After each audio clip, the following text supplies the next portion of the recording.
By restaurant, and I want to talk a little bit about protein and how I've shifted my nutritional recommendations over this last little while around proteins. So when I say the word protein, I usually am referring to complete proteins. It's not that I'm not a fan of plant-based proteins, but when I'm talking to people about proteins, I want to make sure they're getting the highest quality proteins possible.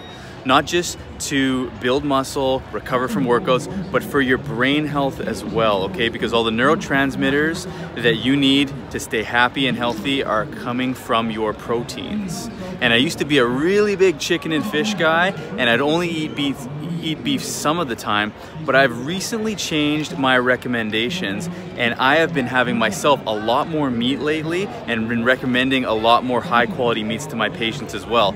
I was at a lecture in October in Toronto, and I have really started looking at meat differently because it's high in zinc, carnitine, creatine, and of course iron and B12. So you're not gonna find that nutrient profile in any other protein. And I find when people are very chicken centric, and in North America, we eat a lot of chicken, almost too much in my opinion.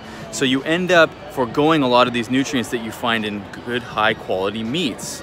So instead of doing chicken and broccoli and white rice all the time thinking that you're eating a clean diet, eat a nutrient dense diet. Have more grass-fed meat, make stews, get out the crock pot, have a steak 3 times a week. This is one of the best ways to move the needle of your health in the right direction.